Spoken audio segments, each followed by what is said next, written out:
ఎవ్వరి పెళ్లికి పోయినా నన్ను పూలు వీకనిచ్చలేరు, ఏం చేయనిచ్చలేరు. మా మేనమా పెళ్లిలా నన్ను ఎవడు అడుగుతాడు, మొత్తం బిక్తావు. నాకు అసలే ఇష్టమైన బ్లూ కలర్ పూలు దొరికినాయి. అమ్మా ఎంత మంచిగున్నాయి పూలు, కానీ పీకుడు అంటే మస్తు ఇష్టం నాకు. అయ్యో వెళ్తేనే లేవు, ఎంత వీకినా కూడా గట్టి ఉన్నాయి పూలు, కొత్తగా వేసినట్టు బాగా. ఇంత వీక్తే పని అయిపోతుంది. ఇంకా కొంచెం ఉన్నాయి, ఇంత వీక్తే ఎవ్వరు చూస్తలేదు, చూడనప్పుడు వీక్తా. ఏ బాబు నన్ను చూడ, అక్కడ చూడు. ఓ మా దండి గట్టిగా ఉన్నాయి పీకుదామంటే. అయిపోయినాయా? ఇంకా కొంచెం ఉన్నాయా? ఇంకా వేరే పూలు ఏమైనా చూడాలి.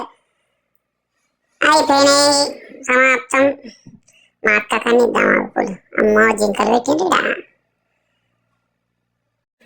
ఇంత మంచిగా రెడీ అయితే నన్ను ఎవరు చూస్తలేరేంది? ఎవ్వరి పనాలు చేసుకుంటా, నన్ను పట్టించుకుంటానే లేరు. మా తమ్ముడు ఎడుగుతాడు, గిన్నె ఉండదు, వీడు ఏం చేస్తాడు అసలు. అక్క నీకోసం పూలు తెస్తానా, కొన్ని వీక్ వస్తా. డాడీ మా అక్కకు పూలు ఇవ్వాలి, ఆగు. తీసుకుంటావు, నువ్వు ఆగు డాడీ. మా డాడీ పూలు ఇమ్మంటే ఇచ్చలేడు కానీ ఫోన్ పట్టుకొచ్చింది చూడు, మంచిగా ఉన్నాయి ఫోన్లో బొమ్మలు మస్తున్నాయి చూడు. అవునా, ఏమున్నారు ఇలా? నేను అటువైపు చూస్తాను, ఇక్కడ వద్దు. అటువైపు చూసుడు కాదు, నేను కూడా వస్తాను, నేను చూస్తా, ఇద్దరం కలిసి చూద్దామంటే నువ్వేం కూడా ఫోన్ ఇచ్చినాక నాదే, నేను ఇయ్యపో, ఒకసారి ఇచ్చినాక మళ్ళీ ఇయ్య, నేను అస్సలే ఇయ్య.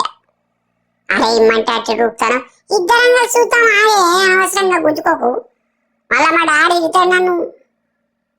ఓ డాడీ చెప్తావు, నేను ఇవ్వకపోతే నువ్వెవరికైనా చెప్పుకోపో, నాకేమి. పిస పిసకు మంచిగా గిట్ట నేను చూసినాక నీకు ఇస్తావు. మమ్మీ నన్ను గుంజుకున్నాడే, ఫోన్ ఇస్తలేడు వీడు. ఫోటో తీస్తాను, నాకేమద్దు ఫోటో ఇమ్మంటే ఇస్తలేవు కానీ ఫోటో తీస్తాను మంచిగా.